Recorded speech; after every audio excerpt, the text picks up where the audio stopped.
નમસ્કાર વિદ્યાર્થી મિત્રો, કેમ છો? આપ સૌ કોઈનું હાર્દિક સ્વાગત છે મારી યુટ્યુબ ચેનલ રાહુલ ભાટુમાં. વિદ્યાર્થી મિત્રો, ધોરણ 10 કમ્પ્લીટ કર્યા પછી 11 સાયન્સની અંદર જો એ ગ્રુપની ચર્ચા કરીએ તો મેથ્સ સબ્જેક્ટ આવે. હવે મારી યુટ્યુબ ચેનલમાં ઘણા બધા વિદ્યાર્થી મિત્રો એવા હશે કે જે સાવ નવા જોડાણા હશે. તો મેં સ્ટાર્ટિંગમાં ઓલરેડી આપણું પહેલું ચેપ્ટર 11 સાયન્સનું પહેલું ચેપ્ટર ગણ એટલે કે સેટ, જેનાથી તમે ખૂબ સારી રીતે વાકેફ છો, તો આ ચેપ્ટરના 3 લેક્ચર તો મેં ઓલરેડી અપલોડ કરી દીધા છે.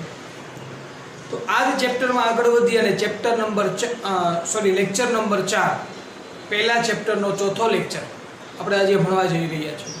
તો આગળના 3 લેક્ચર જો તમારે જોઈતા હોય, એનું રિવિઝન કરવું હોય, તો આ જ લેક્ચરના ડિસ્ક્રિપ્શનમાં નીચે મેં લિંક આપેલી હશે. લિંક પર તમે ક્લિક કરવાથી આગળના 3 લેક્ચર તમે ફરીથી રિવિઝન કરી શકશો.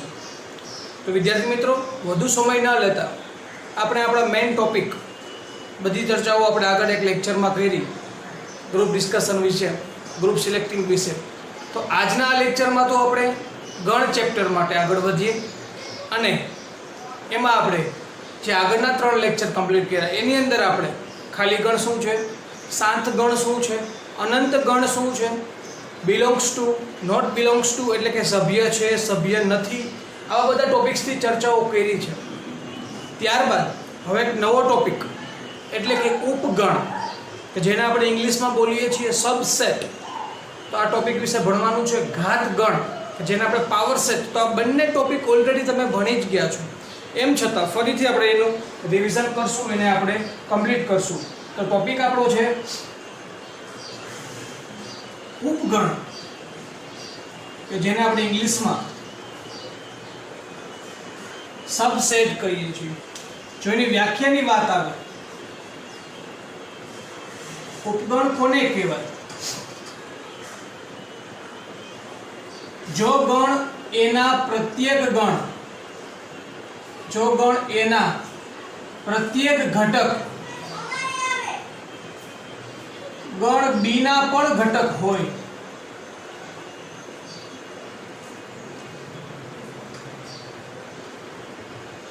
તો ગણ એ ને ગણ બી નો ઉપગણ કહેવાય.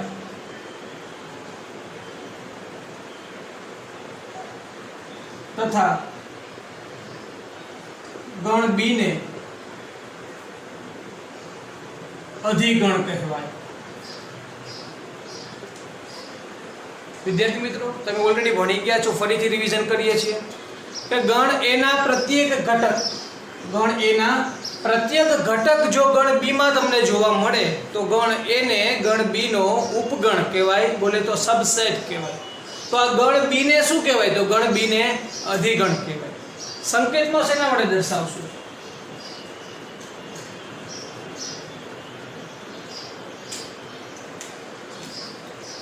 કે જેને એ સબસેટ બી વડે દર્શાવાય.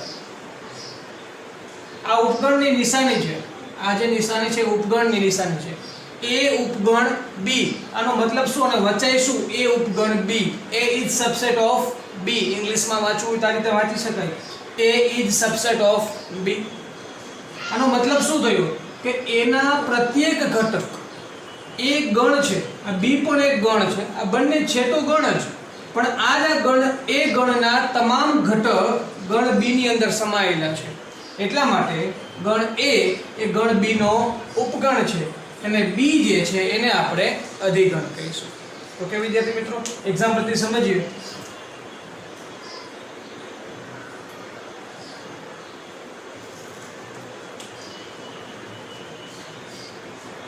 હું ગણ એ તરીકે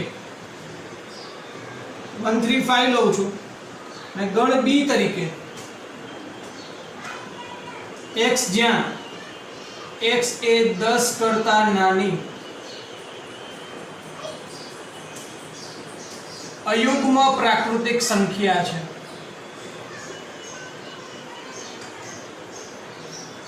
જો વિદ્યાર્થી મિત્રો, મેં 2 ગણ લીધા છે. હવે ગણને કેટલી રીતે દર્શાવાય? 2 રીતે. એક યાદીની રીતે અને એક ગુણધર્મની રીતે. યાદીની રીત એટલે કે લિસ્ટિંગ મેથડ, કે જેમાં લિસ્ટ બનાવવાનું હોય, કે જેમાં બધી વસ્તુને આપણે ગણમાં લખીએ છીએ. અને ગુણધર્મની રીત એટલે કે પ્રોપર્ટીઝ મેથડ. પ્રોપર્ટી મેથડ એટલે કે એમાં ગુણધર્મ દર્શાવવાનો હોય. તો અમે બે ગણ છે એ તમને બે રીતે સમજાવ્યા. પહેલું ગણ જે છે a = 1 3 5 આ લિસ્ટિંગ મેથડ દ્વારા દર્શાવ્યું એ રીતે કહી શકાય. યાદીની રીત છે, યાદી આપી દીધી મેં તમને. અને જ્યારે બીજો ગણ છે b એ ગુણધર્મની રીત છે. x, આ x કેવા ઘટક? તો કે x એ 10 કરતાં નાની, એટલે 10 કરતાં નાની સંખ્યા તો લેવાની છે, 10 કરતાં નાની અને સાથે સાથે અયુગ્મ પ્રાકૃતિક. 10 કરતાં નાની અને અયુગ્મ પ્રાકૃતિક સંખ્યા એને આપણે લિસ્ટિંગ મેથડ વડે સમજાવીએ, લખીએ તો 10 કરતાં નાની એટલે કે 1 થી 9 આવે, અને એમાં પણ અયુગ્મ એટલે કે એકી અને પ્રાકૃતિક એટલે કે 1 3 5 7 અને 9. તો આપણને b = આ વસ્તુ મળે છે. તો અહીંયા તમે જોઈ શકો છો. તેથી આ a છે તો ભાઈ વ્યાખ્યાને જુઓ. જો ગણ a ના પ્રત્યેક ઘટક, આ a ના પ્રત્યેક ઘટક એટલે કે 1 3 5 આ ગણ b માં પણ છે, ગણ b ના પણ ઘટક હોય તો જુઓ આ 1 3 5 અહીંયા પણ તમને જોવા મળે છે. મતલબ શું થયો? તેથી a ઉપગણ b એટલે કે a જે છે એ b નો ઉપગણ છે એવું આપણે કહી શકીએ છીએ. ઓકે, તો વિદ્યાર્થી મિત્રો હવે તમને ફાઇનલી ખ્યાલ આવી ગયો હશે કે ઉપગણ શું છે, ઉપગણની વ્યાખ્યા શું છે, ઉપગણને દર્શાવાય છે એના વડે. આ ઉપગણની ચર્ચા આપણે અહીંયા કમ્પ્લીટ કરીએ. વિડીયો પોઝ કરો અને આ બધું નોટ ડાઉન કરો.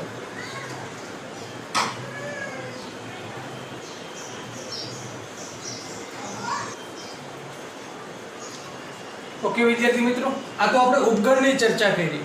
હવે આપણે વાત કરવી છે ઉપગણ નથી. બે ગણ હોય તો ફરજિયાત નથી કે કોઈ એક ગણ બીજા કોઈ ગણનો ઉપગણ હોય જ, એવું ફરજિયાત નથી. તો ઉપગણ નથી તો આવા સંજોગોમાં શું બને છે સમજો ધ્યાનથી. અહીંયા હું એવું લખીશ ઉપગણ નથી અને ઇંગ્લિશમાં એને કહેવાય નોટ સબસેટ. ઓકે, અને વ્યાખ્યામાં કંઈક ફેરફાર થશે. હકીકતમાં તો આ કોઈ સ્પેશિયલ ટોપિક નથી કે જેથી કરીને હું એની વ્યાખ્યા દર્શાવું, એનો સંકેત દર્શાવું, એનું એક્ઝામ્પલ આપું. આ કોઈ સ્પેશિયલ ટોપિક નથી. પરંતુ આપણે ઉપગણ વિશે ભણ્યા તો ઉપગણ નથી એના વિશે પણ આની અંદર જ થોડો ફેરફાર કરી અને એકદમ ક્લિયર કરી દઈએ. વ્યાખ્યામાં શું લખી શકાય કે જો ગણ એના પ્રત્યેક ઘટક ગણ બીના પણ ઘટક ન હોય, ગણ બીના ઘટક ન હોય, શબ્દ ઉમેરી દઉં છું ન, કે પ્રત્યેક ઘટક જો તમને બી માં ના જોવા મળે, ગણ એના પ્રત્યેક ઘટક ગણ બી માં ના જોવા મળે ન હોય તો ગણ એને ગણ બી નો ઉપગણ ન કહેવાય. સ્વાભાવિક છે. જો ગણ એના પ્રત્યેક ઘટક ગણ બી માં હોય તો એને ઉપગણ કહેવાય, અને જો પ્રત્યેક ઘટક ના હોય તો ઉપગણ ના કહેવાય. ફરીથી સમજાવું છું. ગણ એના પ્રત્યેક ઘટક ગણ બી ના ઘટક હોય તો ગણ એને ગણ બી નો ઉપગણ કહેવાય. પરંતુ જો ગણ એના પ્રત્યેક ઘટક ગણ બી ના ઘટક ના હોય તો ગણ એને ગણ બી નો ઉપગણ કહેવાય નહીં. તો એ મુજબ તથા અને આ વસ્તુ અહીંયા નીકળી જશે, કારણ કે ઉપગણ હોય તો જ એ અધિગણની ચર્ચા થાય, પણ અહીંયા તો ઉપગણ નથી. હવે આ વસ્તુને સંકેતમાં શેના વડે દર્શાવાય અને વચાય શું કે જેને એ ઉપગણ નથી બી વડે દર્શાવાય અને બોલાય શું? એ ઉપગણ નથી બી. આ રીતે એને બોલશો. અને ઇંગ્લિશમાં બોલવું હોય તો A is not subset of B. જો ઇંગ્લિશમાં બોલવું હોય તો આ રીતે બોલી શકાય, A is not subset of B. અને ગુજરાતીમાં બોલવું હોય તો આ રીતે બોલી શકાય, એ ઉપગણ નથી બી. અને એના માટેનો ખાસ સંકેત કે A is not subset of B. ઉપગણ નથી એટલે ઉપગણની જે નિશાની છે એની ઉપર આડો લીટો, જેવી રીતે આપણે બિલોંગ્સ ટુ ઉપર આડો લીટો કરીએ એટલે સભ્ય નથી એવું વંચાય અને આને સભ્ય છે એવું વંચાય. તો એવી જ રીતે આ વસ્તુ ઉપગણ થઈ અને આ વસ્તુ ઉપગણ નથી. ઓકે વિદ્યાર્થી મિત્રો, હવે એનું એક એક્ઝામ્પલ સમજી લઈએ કે માની લો કે મેં એક a = 135 લીધા છે. હું b માં કંઈક ફેરફાર કરું, x એ 10 કરતાં નાની અયુગ્મના બદલે યુગ્મ કરી નાખું, યુગ્મ પ્રાકૃતિક સંખ્યા, તો એ ગણ તો કમ્પ્લીટ જ છે, પણ બી ગણમાં ફેરફાર થશે. 10 કરતા નાની યુગ્મ પ્રાકૃતિક સંખ્યા એટલે કે 2, 4, 6 અને 8.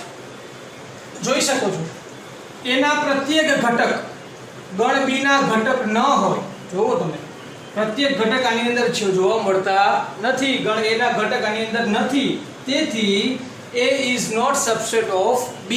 તો a જે છે એ b નો ઉપગણ છે નહીં.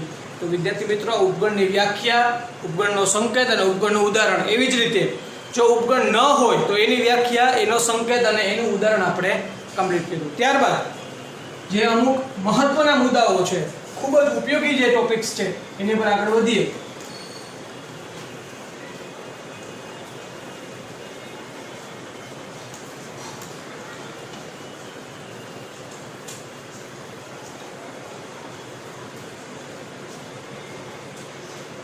ટોપિક તો આપણો ઉપગણ જ છે.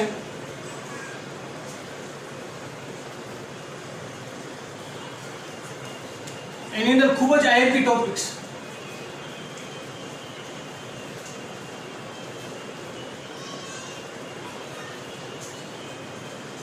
પહેલી નોટ,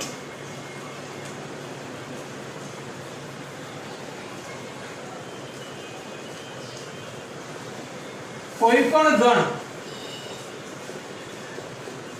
એ પોતે પોતાનો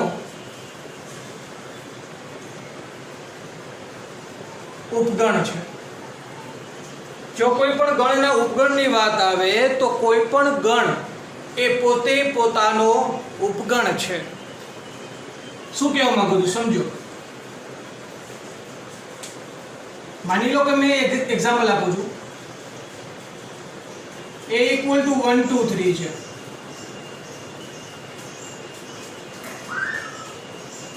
અને a = 1 2 3 લખું તો અહીંયા તમે જોઈ શકો છો કે તેથી a is subset of a.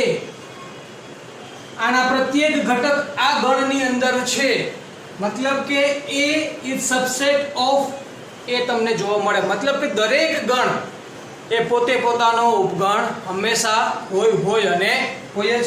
ત્યારબાદ બીજો ટોપિક જોઈએ.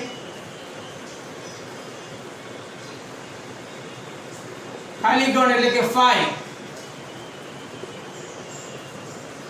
એ દરેક ગણનો ઉપગણ છે. જે ખાલી ગણ છે એ દરેક ગણનો ઉપગણ છે, આપણને ખ્યાલ છે. સમજો કઈ રીતે. હું એક્ઝામ્પલ આપું છું. a = 1 2 3 છે, તેથી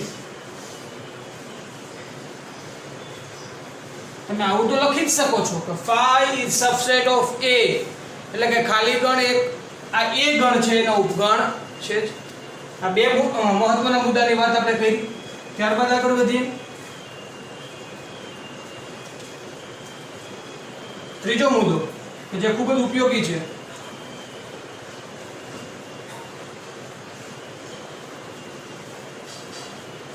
કોઈ પણ ગણના ઉપગણની સંખ્યા માટેનું જો કોઈ ફોર્મ્યુલા હોય, કોઈ પણ ગણના ઉપગણની સંખ્યા માટે હું એક વસ્તુ લખું છું. n ઘટક ધરાવતા ગણના ઉપગણની સંખ્યા બરાબર 2n, કે જ્યાં n is equal to 0 1 2 3 up to. ખૂબ જ આઈએમપી ટોપિક છે, મોસ્ટ આઈએમપી ટોપિક છે એમસીક્યુ ની અંદર, અને ઘણી બધી જગ્યાએ ઉપયોગી થાય એવો આ ટોપિક છે કે કોઈ પણ ગણના ઉપગણની સંખ્યા, કોઈ પણ ગણ હોય એના ઉપગણ કેટલા બને. તો કોઈ આ બધું તમે વિદ્યાર્થી મિત્રો ભણી ગયા છો, પણ ફરીથી રિવિઝન થાય છે. કોઈ પણ ગણના ઉપગણ કેટલા બને, તો માની લો કે કોઈ ગણ જે છે એમાં n ઘટક છે, તો આવા n ઘટક ધરાવતા ગણ જે છે એના ઉપગણની સંખ્યા એટલે કે 2n થશે, 2n ઘાત. અને આ જે n છે એના બદલે તમે 0 લઈ શકો છો. 0 ક્યારે લેવાના થાય? જો ખાલી ગણની વાત હોય તો. આની ઉપરથી ખ્યાલ આવી ગયો આપણને.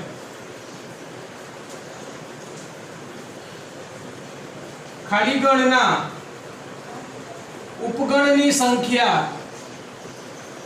બરાબર 2 કારણ કે ખાલી ગણની અંદર ઘટકની સંખ્યા કેટલી છે 0 છે તો સૂત્રમાં કિંમત મૂકીએ 2 કરો એટલે આન્સર મળે 1 મતલબ કે ખાલી ગણના ઉપગણની સંખ્યા કઈ 1 અને કોણ પોતે જ ખાલી ગણ એ પોતે જ એના ઉપગણની સંખ્યા એટલે કે 1 મળે અને એ પોતે જ એ ખાલી ગણ છે ત્યારબાદ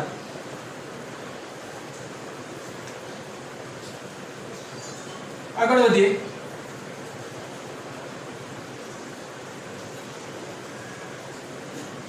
એક ઘટક ધરાવતા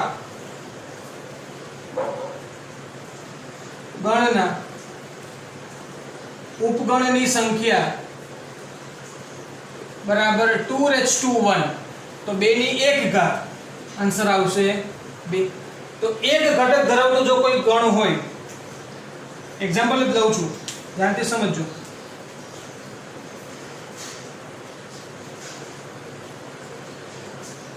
x અને જો આના ઉપગણ આપણે લખવા હોય તેથી એના ઉપગણ લખતી વખતે પહેલું ધ્યાને રાખવાનું પહેલું ઉપગણ તો ખાલી ગણ જ લખવાનો પહેલો ઉપગણ ખાલી ગણ અને બીજો ઉપગણ એ પોતે પોતાનો ઉપગણ હોય એટલે કે x લખવાનો હવે આગળ વધીએ તો હવે આગળ કઈ શું આવશે નહીં મતલબ કે આ એક ઘટક ધરાવતા ગણના ઉપગણની સંખ્યા 2 થાય અને એ તમે અહીંયા જોઈ શકો છો 1 અને 2 ઓકે વિદ્યાર્થી મિત્રો તો આ વાત આપણે કરી ઉપગણનું ફોર્મ્યુલા શું છે કેટલા ઉપગણ મળે એના માટેનું ફોર્મ્યુલા શું છે 0 હોઈ શકે તો 0 હોય તો કોના માટે હોય તો કે ખાલી ગણ માટે હોય તો ખાલી ગણના ઉપગણની સંખ્યા આપણને 1 મળે છે એવી રીતે એક ઘટક ધરાવતા ઉપગણની સંખ્યા 2 થાય એવી રીતે બે ઘટક ધરાવતા ઉપગણની સંખ્યા 2 નો સ્ક્વેર એટલે 4 થાય ત્રણ ઘટક ધરાવતા ગણના ઉપગણની સંખ્યા 2 ની 3 ઘાત એટલે 8 થાય 2 ની 4 ઘાત એટલે 16 થાય 2 ની 5 ઘાત એટલે 32 થાય તો આ રીતે આપણને ઉપગણની સંખ્યા મળતી રહેશે ઓકે વિદ્યાર્થી મિત્રો તો થિયરીને વિડિયો પોઝ કરી અને નોટ ડાઉન કરો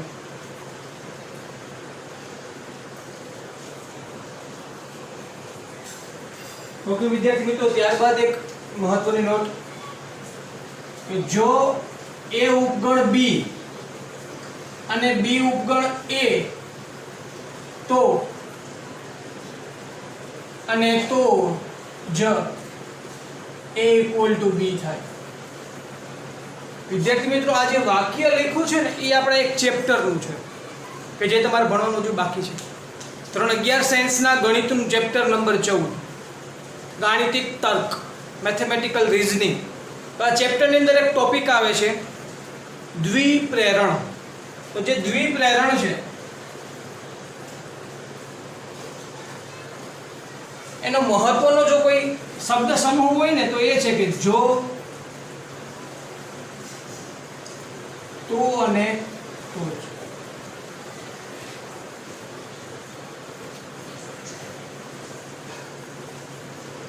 मतलब કે આ વસ્તુની અંદર તો અને તો જ શબ્દ આવે છે કે જો a ઉપગણ b અને b ઉપગણ a તો અને તો જ a = b થાય આને કહેવાય દ્વિપ્રેરણ જે વાક્યની અંદર તો અને તો જ આવતું હોય એને કહેવાય દ્વિપ્રેરણ આનો મતલબ શું થયો કે a છે એ b નો ઉપગણ છે એનાથી ઉલટું b છે એ a નો ઉપગણ છે જો આવું થાય વચ્ચે અને છે મતલબ કે બંને કન્ડિશન એક સાથે થાય છે બંને કન્ડિશન એક સાથે બને છે તો જો આવું બનતું હોય તો આપણે એવું કહી શકીએ કે આવું ક્યારે બને કે ફાઇનલી બંને ગણ સમાન ગણ હોય તો અને તો જ આવું બને હું તમને એક્ઝામ્પલ થી સમજાવું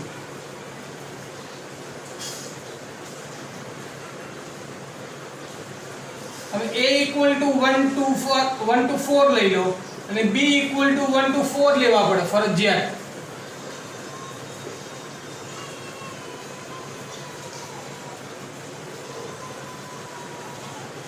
તો અહીંયા તમે લખી શકો તો જો આ a ના પ્રત્યેક ઘટક 1 to 4 એ b ના પણ ઘટક છે જોઈ લો 1 to 4 અહીંયા પણ છે એટલા માટે હું લખી શકું a ઉપગણ b અને b ના પ્રત્યેક ઘટક 1 to 4 a ના પણ ઘટક છે તો હું એવું પણ લખી શકું કે b ઉપગણ a એનો મતલબ શું થયો કે તેથી આમ તમે જોઈ શકો છો 1 2 4 1 2 4 સમાન ગણ ભણી ગયા આપણે આગળના 3 લેક્ચર તમે જરા રિવિઝન કરજો તો સમાન ગણની વ્યાખ્યા કંઈક એવી હતી કે બંને ગણના ઘટક સરખા હોય, બંને ગણના ઘટકની સંખ્યા તો સરખી હોય સાથે સાથે ઘટક પણ સરખા હોય તો આવા બે ગણને સમાન ગણ કહેવાય। તો આની વ્યાખ્યા મુજબ તમે જોઈ શકો છો બંને ગણમાં 3 3 ઘટક છે સાથે સાથે ઘટક પણ સરખા છે, તો આમ અહીંયા હું લખી શકું છું a = b એટલે કે સમાન ગણ છે। તો વિદ્યાર્થી મિત્રો ખ્યાલ આવી ગયો? a ઉપગણ b અને જો b ઉપગણ a હોય તો ફાઇનલી આપણે એવું કહી શકીએ કે a = b હોય। અને બીજી વાત આના જે ઉલટું પણ થાય કે જો a = b તો અને તો જ a ઉપગણ b અને b ઉપગણ a થાય। ઓકે વિદ્યાર્થી મિત્રો, ઉપરની જે વાત છે એ જ વાત પણ એને આપણે ઉલટી રીતે પણ લખી શકીએ, જેવી રીતે કેમિસ્ટ્રીમાં ડબલ રિએક્શન થાય છે પ્રતિવર્તી અને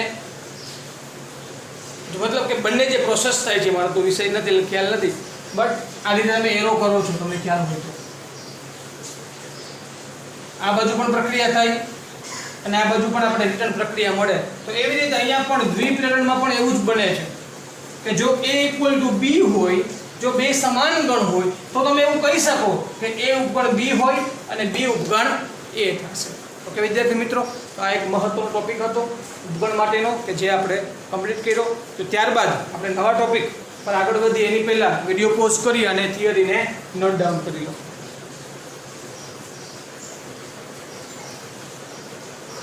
ઓકે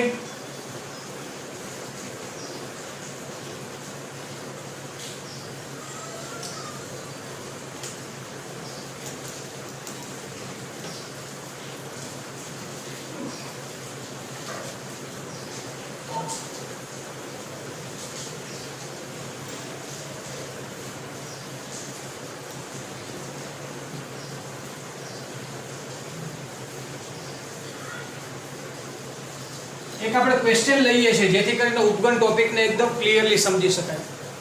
ક્વેશ્ચન શું છે?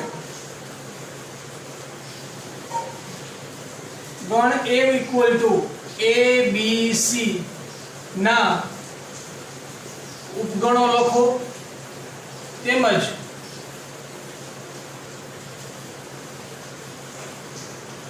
ઉચિત ઉપગણ અને अनुचित उपगणनी थियरी समझाओ।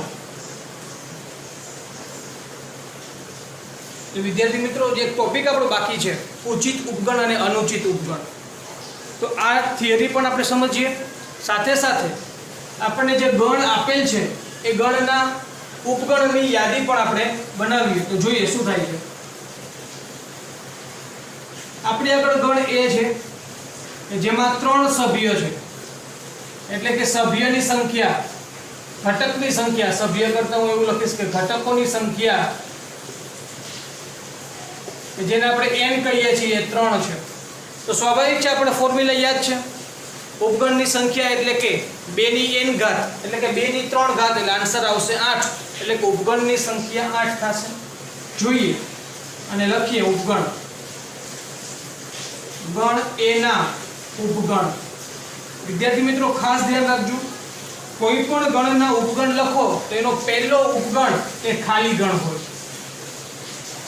ત્યારબાદ એનો બીજો ઉપગણ એ પોતે પોતાનો ઉપગણ એવું છે એવું કહી શકાય। તો આ બે ઉપગણ તો ફાઇનલ થઈ ગયા, એક ખાલી ગણ અને પોતે પોતાનો ઉપગણ છે એટલે પોતે ગણ એ પોતાનો ઉપગણ છે।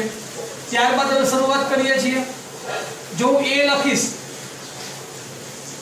तो आ ए जे छे उपगण, तो उपगण ए पोते पण एक गण ज छे। तो उपगण तो आ जे सभ्य छे आनी अंदर छे मतलब के आपण एनो उपगण कही शकाय। एवी रीते ए પછી લઈએ b, एवी रीते લઈએ c। चलो सिंगल टाइम बधाने લઈ લીધા, હવે डबल टाइम લઈએ तो પહેલા લઈ લઉં ab, ત્યારબાદ bc ને ત્યારબાદ ac। तो आ रीते मैं बब्बेनी जोड़ीमां पण લઈ લીધા। હવે તમે જરા ઉપગણની સંખ્યાને ગણો 1 2 3 4 5 6 7 અને 8। તો આપણા જે ઉપગણની સંખ્યા હતી એનું જે ફોર્મ્યુલા છે કે 2n એટલે કે 2 ની 3 ઘાત બરાબર 8, એ તમે 8 ઉપગણ અહીંયા જોઈ શકો છો. આ બધું પ્રાઇમરી 9 10 ની અંદર તમે કમ્પ્લીટ કરીને આવ્યા છો એટલે ઉપગણની યાદી બનાવતો આપણને એકદમ ઇઝીલી આવડતી જ હોય, સ્વાભાવિક વસ્તુ છે. પરંતુ એક ટોપિક આપણો જે બાકી હતો એને આપણે અહીંયા કમ્પ્લીટ કર્યો. હવે મેઇન ટોપિક ઉપર આપણે જઈએ કે ઉચિત ઉપગણ એટલે કે પ્રોપર સબસેટ અને નોન પ્રોપર સબસેટ કોને કહેવાય, એની સંખ્યા કઈ રીતે મેળવવા, એના માટેનો ફોર્મ્યુલા શું? કશું નથી વિદ્યાર્થી મિત્રો. હવે ઉચિત ઉપગણ વિશે સમજાવું છું.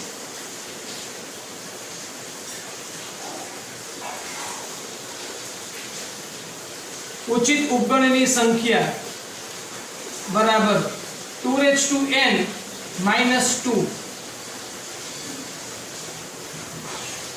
અને અનુચિત ઉપગણની સંખ્યા બરાબર 2. વિદ્યાર્થી મિત્રો, હંમેશા ઉચિત ઉપગણની સંખ્યા જો તમારે જોઈતી હોય તો આપણને આન્સર તરીકે 2n - 2 આ સૂત્ર દ્વારા મળશે. સમજાવું છું. આ એક એક્ઝામ્પલ આપણે છે કે જેમાં 3 સભ્ય છે, 3 ઘટક છે. તો આ જે એના ઉપગણ આપણે લખ્યા, આ 8 ઉપગણ, એમાંથી ઉચિત ઉપગણ કોને કહેશું અને અનુચિત ઉપગણ કોને કહેશું, ધ્યાનથી સમજજો. ખાલી ગણનો સમાવેશ અનુચિત ઉપગણમાં થાય. કોનો સમાવેશ? ખાલી ગણનો સમાવેશ અનુચિત ઉપગણમાં થાય. અનુચિત ઉપગણ એટલે કે એની અંદર ખાલી ગણનો સમાવેશ થાય. સાથે સાથે બીજો કયો ગણ? પોતે પોતાનો ગણ. તો આવા જે બે ગણ છે એ બે ગણનો સમાવેશ અનુચિત ઉપગણની અંદર થાય. એટલા માટે અનુચિત ઉપગણની સંખ્યા ફિક્સ છે. તો આ ગણ એના જે આપણે ઉપગણ લખ્યા છે એમાંથી અનુચિત ઉપગણ એ કયા કયા છે? તો આ બે ગણ ઉપગણ જે છે એ અનુચિત ઉપગણ છે, નોન પ્રોપર સબસેટ. અનુચિત ઉપગણને ઇંગ્લિશમાં કહેવાય નોન પ્રોપર સબસેટ. તો આવા એક તો ખાલી ગણ અને પોતે જે પોતાનો ગણ છે એ પોતે ગણ, એ અનુચિત ઉપગણ કહેવાય. ત્યારબાદ જે વધે છે એ બધા ઉચિત ઉપગણ કહેવાય. મતલબ કે જે ટોટલ ઉપગણની સંખ્યા માટેનું ફોર્મ્યુલા શું છે? તો કે 2n, રાઈટ? તો એમાંથી તમે બે ઉપગણની સંખ્યા માઈનસ કરી નાખો એટલે કે 2n - 2 કરી નાખો એટલે તમને ઉચિત ઉપગણની સંખ્યા મળશે. ઓકે વિદ્યાર્થી મિત્રો, પણ એક ધ્યાન રાખજો. તમને જો બહુ મસ્ત ક્વેશ્ચન અહીંયા સાઈડમાં લખું છું કે ખાલી ગણના ઉચિત ઉપગણની સંખ્યા બરાબર. તો ખાલી ગણમાં મિત્રો ઉચિત ઉપગણ કોઈ હોય નહીં, કારણ કે ઉચિત ઉપગણ માટે તો ખાલી ગણ અને પોતે પોતાના ગણ, આ બે ગણ સિવાય જે ગણ હોય એને જ ઉચિત ઉપગણ કહેવાય. તો એવા કોઈ ખાલી ગણના ઉપગણ માટે કોઈ બનશે નહીં. એટલા માટે ત્યાં આન્સર આવશે 0. ઓકે વિદ્યાર્થી મિત્રો, બીજી વાત કે એક ઘટક ધરાવતા ગણના ઉચિત ઉપગણની સંખ્યા.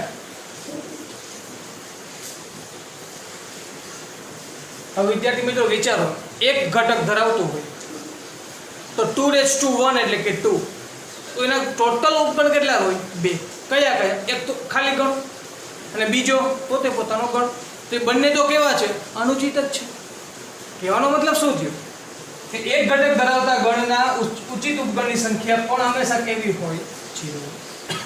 તો વિદ્યાર્થી મિત્રો, મેં અહીંયા તમને ગણના ઉપગણનું લિસ્ટ કેમ બનાવાય, એની ઉપગણની સંખ્યા કેમ મેળવી શકાય, ઉચિત ઉપગણ કોને કહેવાય, અનુચિત ઉપગણ કોને કહેવાય, ઉચિત ઉપગણ માટેનો ફોર્મ્યુલા શું, અનુચિત ઉપગણ માટેનો ફોર્મ્યુલા શું, આ બધી આપણે ચર્ચાઓ કરી. વિડીયોને પોઝ કરો અને નોટ ડાઉન કરો.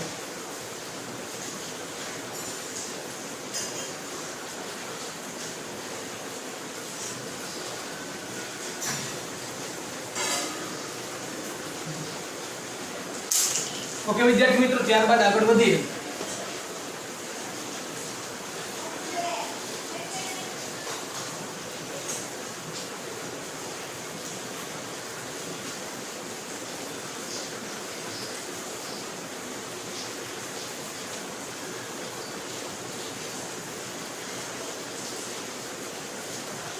3-4 ખાલી જગ્યા લખું છું અને આપણે આન્સર આપવાના છે.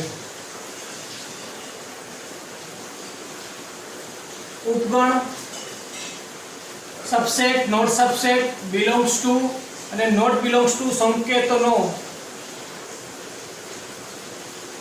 ઉપયોગ કરી ખાલી જગ્યા પૂર્ણ કરો.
एकदम सिंपल वस्तु है विद्यार्थी मित्रों.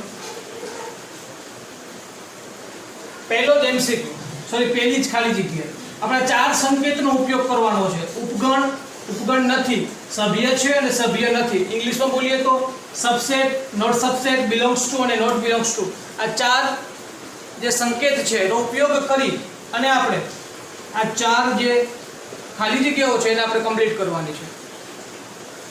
એના માટે વિચારીએ શું આન્સર આવે. પહેલી ખાલી જગ્યા જુઓ, 5 ખાલી જગ્યા 1 2 5 6. જરા વિચારો તો 5 એ આની અંદર છે તો કે હા. તો આ થોડીક શંકા જાય કે ઉપગણ લખશું કે બિલોંગ્સ ટુ લખશું. વિદ્યાર્થી મિત્રો, ઉપગણની વ્યાખ્યાને સ્પષ્ટ રીતે યાદ કરો કે જો ગણ એના પ્રત્યેક ઘટક ગણ બી ના ઘટક હોય તો ગણ એ ને બી નો ઉપગણ કહેવાય. मतलब के गण ए पण एक गण स्वरूपे छे, एना घटको पण एक गण स्वरूपे छे, कोई एक ज घटक नथी. ओके, એટલા માટે અહીંયા આન્સર આવશે belongs to. પરંતુ જો અહીંયા આ રીતે ગણ તરીકે હોત તો belongs to આન્સર ના આવે, પરંતુ આન્સર આવે ઉપગણ. સમજાય છે વિદ્યાર્થી મિત્રો? પરંતુ અહીંયા શું છે, ओनली 5 છે એટલા માટે આન્સર આવશે belongs to. ત્યારબાદ જોઈએ 3 7. આ ગણ છે, આ ગણના પ્રત્યેક ઘટક શું આ ગણની અંદર છે તો કે હા, તો એને કહેવાય ઉપગણ.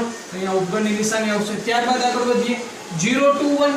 સો પ્રત્યેક ઘટક આ ઘટકમાં આ ગણની અંદર છે તો કે નથી, એને કહેવાય નોટ સબસેટ એટલે ઉપગણ નથી. ત્યારબાદ જોઈએ 7. તો 7 છે એની અંદર છે જ નહીં, not belongs to. Not subset નહીં આવે કારણ કે જો ગણ સ્વરૂપે હોત તો નોટ સબસેટ આવે, પણ અહીંયા તો નોટ બિલોંગ્સ ટુ. એક હજુ એક ખાલી જગ્યા આપી અને નવા ટોપિક ઉપર આપણે આગળ વધીએ તો ત્યાંથી સમજો.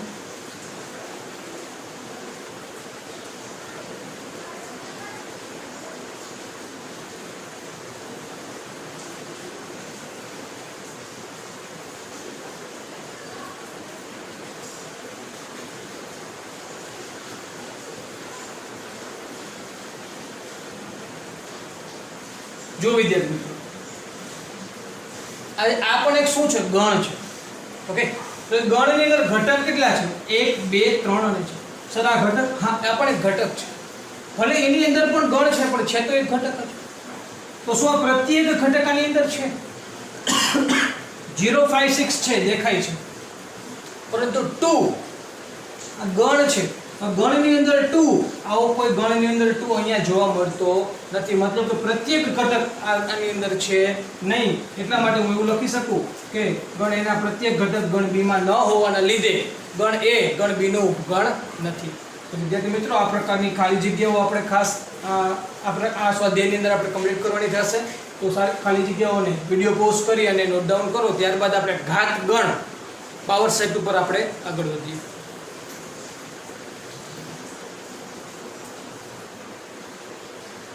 ઓકે વિદ્યાર્થી મિત્રો, ત્યારબાદ ટોપિક છે ઘાતગણ એટલે કે પાવર સેટ. આ પણ તમે ભણી ગયા છો. અને વ્યાખ્યા શું લખી શકાય?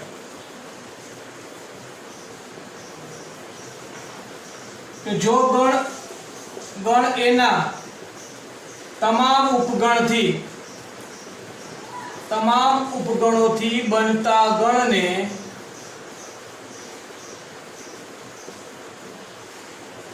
ગણ એનો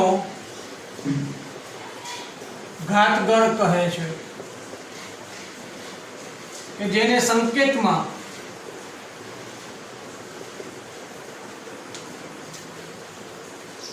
P of A વડે દર્શાવાય. જેને વંચાઈ કઈ રીતે? તો પાવર સેટ ઓફ. સમજાણો વિદ્યાર્થી મિત્રો? ઉપગણ વિશે ભણી ગયા. ઉપગણ શું છે એનો ખ્યાલ આવી ગયો. હવે માની લો કે ગણ એના જેટલા ઉપગણ થયા, એની અંદર 3 ઘટક છે, તો ઉપગણ કેટલા થયા? 2 ની 3 ઘાત એટલે 8 ઉપગણ થયા. હવે દરેક ઉપગણને એક ગણમાં દર્શાવી દો. દરેક ઉપગણને એક ગણ સ્વરૂપે દર્શાવી દઈએ તો આ જે ગણ તૈયાર થાય છે એ ગણને આપણે ઘાતગણ કહીશું, કે જેને આપણે કહીશું પાવર સેટ. ઓકે, અને એને દર્શાવશું શું? P of A વંચાઈશું પાવર સેટ ઓફ A. વ્યાખ્યા એકદમ સરળ છે કે ગણ એના તમામ ઉપગણથી બનતા ગણને ઘાતગણ કહેવાય અને સંકેતમાં P of A વડે દર્શાવાય. હું તમને એક્ઝામ્પલથી સમજાવું. બીજી એક વસ્તુ આપણે એની અંદર લખીએ.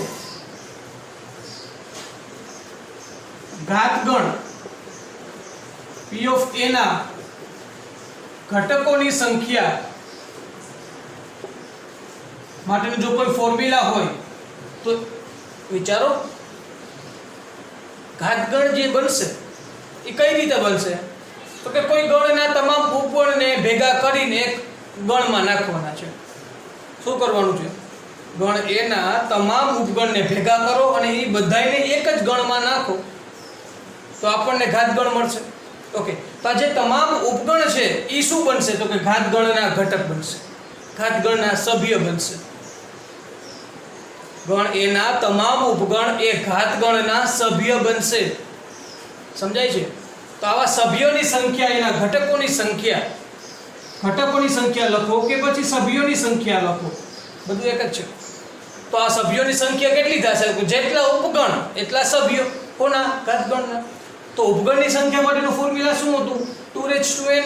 તો અહીંયા પણ ફોર્મ્યુલા શું થશે? 2n જ થશે. અને જે n માટે આપણે લખતા કે જ્યાં n = 0 1 2 3 એવું અહીંયા પણ આપણે લખશું. ઓકે વિદ્યાર્થી મિત્રો, સમજાય છે? ફરીથી સમજાવું છું.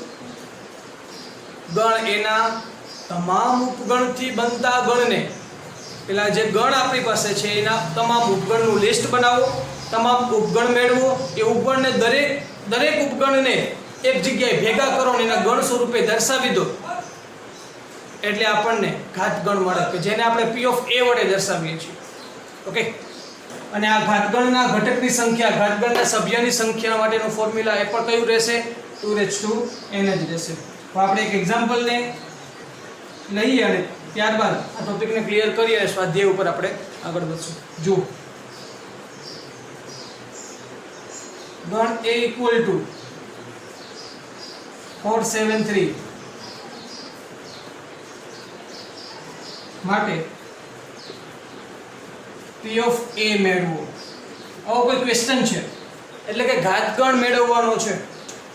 ગણ એનો ઘાતગણ મેળવવાનો છે. તો એકદમ સરળ, કોઈ ચિંતા નહીં. ઘાતગણના સભ્યો કેટલા થશે? 3 ઘટક છે, 3 સભ્યો છે, એટલે 2 ની 3 ઘાત એટલે 8 સભ્યો થશે ઘાતગણના. તો P of A = આ ગણ એના તમામ ઉપગણને એક ગણ સ્વરૂપે દર્શાવશું. ઓકે, તો ગણ એના ઉપગણ આ ગણની અંદર લખવા માંડીએ આપણે. ઘાતગણ એટલે કે ગણની અંદર ગણ એના તમામ ઉપગણ લખો. તો પહેલો જ ઉપગણ શું હોય? ખાલી ગણ. પછી બીજો ઉપગણ શું લખીએ? પોતાનો ગણ. પછી એક સિંગલ લખીએ એટલે કે 4 7 અને 3.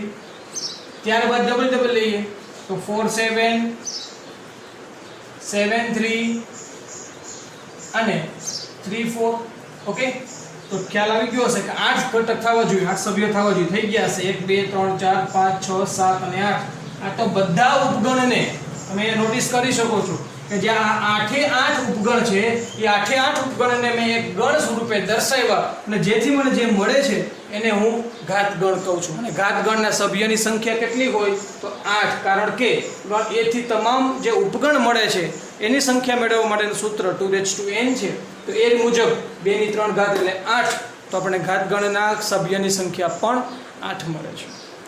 સમજાઈ ગયું વિદ્યાર્થી મિત્રો ઘાત ગણ શું છે ખ્યાલ આવી ગયો ઓકે તો થિયરી લખવા માટે વિડીયોને પોઝ કરો અને નોટ ડાઉન કરો અને પછીના લેક્ચરની અંદર આપણે સ્વાધ્યાયના ઘાતગણ અને ઉપગણ ઉપર આધારિત દાખલાઓને કમ્પ્લીટ કરશું। ત્યાં સુધી થેન્ક યુ।